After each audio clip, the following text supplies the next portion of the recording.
Hi, it's Anne. Welcome back to my channel. Today is another plan with me for the month of June. There are only a few days left of the month of May and I cannot wait for just summer. So in honor of summer itself, I decided to go with a green leafy watercolor theme this month, and it's really inspired by all the nature and all the stuff happening outside my window right now. We've had some crazy warm days here in Sweden, and it's like overnight pretty much. All the forest went from just this barren gray wintry place into this blossoming, blooming paradise of greens and, color explosions everywhere. So I felt that I had to incorporate my inspiration from there somehow in this bullet journal spread. So I decided to just go with all the shades of green, and I'm actually really happy with the way this turned out. It's way looser than I would normally go for. I like my fine liners, and normally I would want to outline everything. But I didn't do that. Well, I kind of did that, but at least I used a green pencil or pen this time. So I guess we're making progress. I just really like the loose feeling that all of these spreads are kind of giving, and I really enjoy this, and I've been very inspired to just work with watercolors more, so heads up. It's probably gonna show on my channel as well. So I am using my Winsor Newton watercolors, and I am outlining using my dual brush pens that I got off of Wish, I believe. So when I'm outlining, I wanted this kind of just raw feeling. Is that the right word?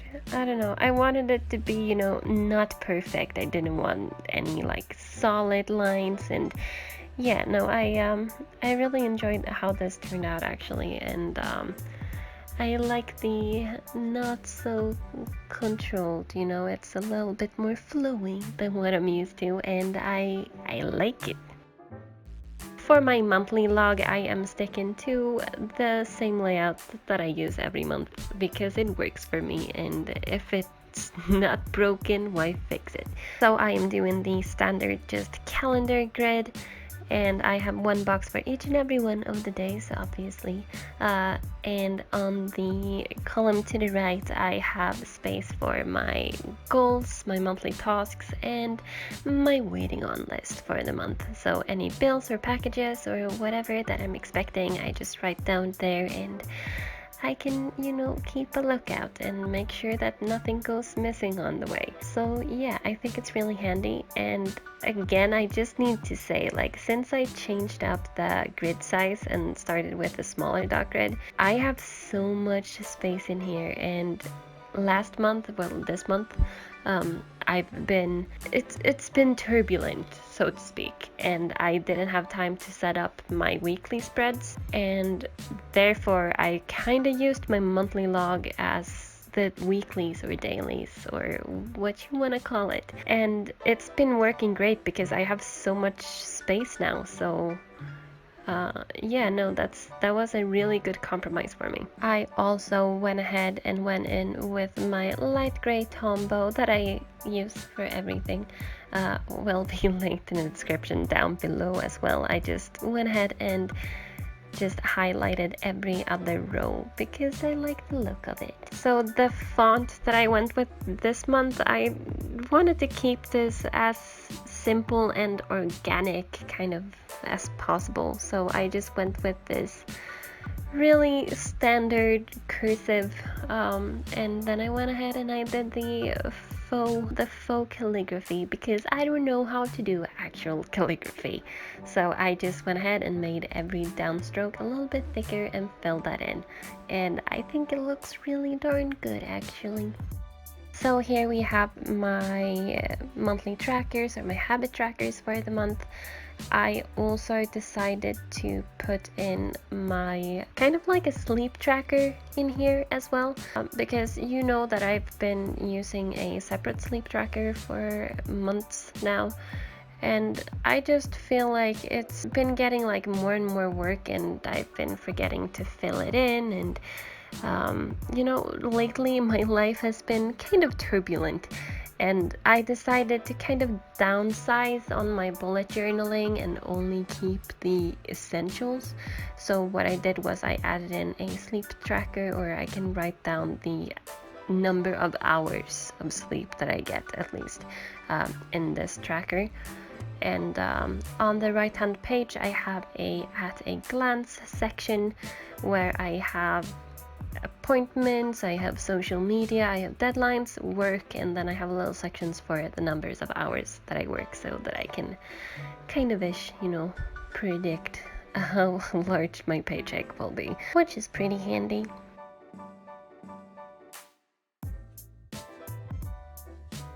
So as I said, I decided to downsize on my spreads, and that also includes my few lines a day page, because I've been falling behind and I haven't filled stuff in properly this month.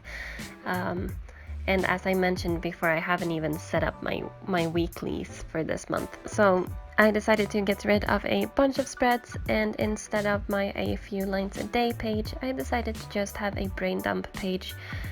So that if there's anything that I feel is missing because I cut some things out, you know, I still have a place to put that. So if I still want to do some daily journaling and stuff like that, I can do that in here.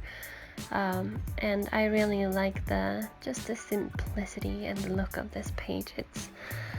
I think it's, you know, less is more sometimes, and it really works with this theme as well. That's just minimalistic and flowy and organic, and oh, I like it. Up next we have my expense tracker, and that is exactly the same as it was last month. I have a section for bills that need to be paid. I have my miniature trackers of my grocery shopping, as well as my kind of no spend little thing up there in the corner. Then I have my little table of contents right there, where I just have all my different categories and the days of the month, and then I just write down exactly how much I spend in each category every day, and, you know, sum it up at the end of the month. If you want more information as of how I use this spread, as well as a bunch of other economy and finance spreads for your bullet journal, I have a full video describing exactly how I use these spreads, as well as how I set them up. So I will link that in the description box down below if you're interested in having a gander at that. Obviously I've made a few adjustments since then, but the you know, it's mostly aesthetical adjustments, and the function is still the same. So the little boxes at the budget envelope side of the things, my plan is to write my little review on each category there, because I've had some unexpected things turn up, and I feel like I need a little space to, you know, write notes if stuff like that happens. So that's what that place is for.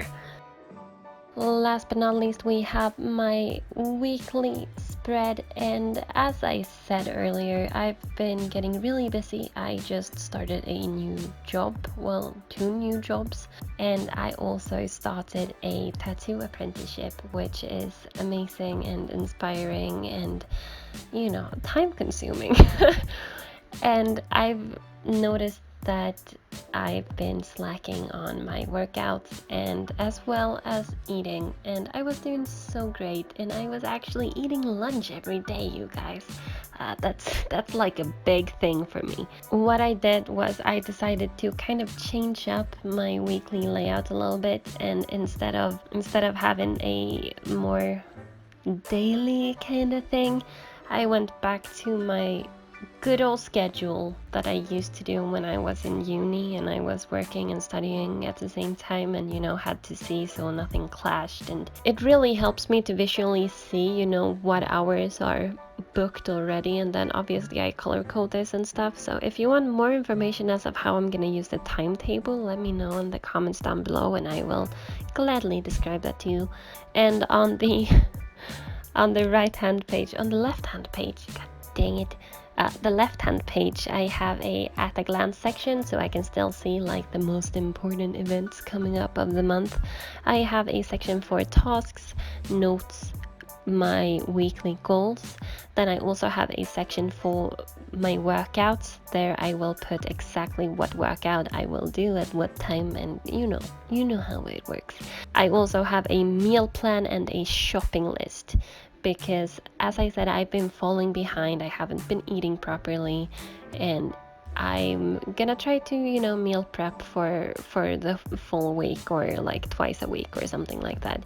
So I hope that this layout is gonna help me out. That is actually all the spreads that I have for you guys today. So here is a final flip through so you can see how it all turned out. If you enjoyed this video, don't forget to click that subscribe button, and don't forget to give it a thumbs up as well. I hope you are having an amazing day or evening, and I will see you next time. Happy planning! Bye!